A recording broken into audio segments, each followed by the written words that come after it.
ধুন্ধুমার যুদ্ধে জেরবার মধ্যপ্রাচ্য। তবু মার্কিন ইসরায়েল যৌথ হামলার জবাবে গোটা মধ্যপ্রাচ্য জুড়ে যেভাবে বেপরোয়া আক্রমণ শুরু করেছিল ইরান, তার ঝাঁজ অনেকটাই কমেছে। যুদ্ধ দ্বিতীয় সপ্তাহে পৌঁছাতেই দেখা যাচ্ছে আগের চেয়ে 90% কম ক্ষেপণাস্ত্র ছুড়ছে তেহরান। আমেরিকা ও ইসরায়েলের দাবি তারা সেই দেশের 75% মিসাইল লঞ্চার ধ্বংস করে দিয়েছে বলে এই পরিস্থিতি তৈরি হয়েছে। কিন্তু তেহরান তা মানছে না। তারা জানিয়েছে অন্য গেম প্ল্যানের কথা।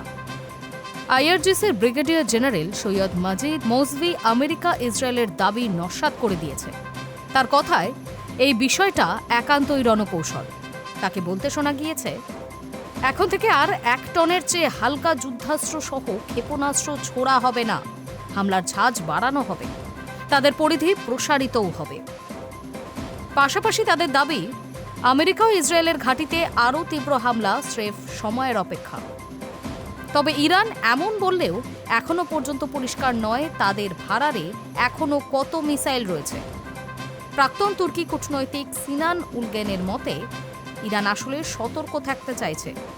যুদ্ধ কতদিন চলবে তা অনিশ্চিত। এই পরিস্থিতিতে হিসেব করে ক্ষেপণাস্ত্র ছুড়েই লড়াইয়ে টিকে থাকতে চাইছে তেহরান। এদিকে সোমবার মার্কিন প্রেসিডেন্ট ডোনাল্ড ট্রাম্প দাবি করেন ইরান যুদ্ধ শেষ হয়েছে। জানান আমেরিকা ও ইসরায়েলের যৌথ অভিযান সাফল্য পেয়েছে, যুদ্ধের অনেকটাই জিতে ফেলেছে দুই দেশ। কিন্তু এই ঘোষণার ঘণ্টাখানেক পরেই আরেকটি অনুষ্ঠানে গিয়ে ট্রাম্প বলেন আমেরিকা এখনও যুদ্ধ জেতেনি। মার্কিন প্রেসিডেন্টের দ্বিচারিতা নিয়ে চলছে চর্চা।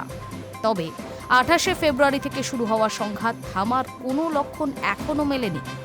এর মধ্যেই আরও বড় হামলার হুঁশিয়ারি দিয়েছে মার্কিন সেনা। Hi news network.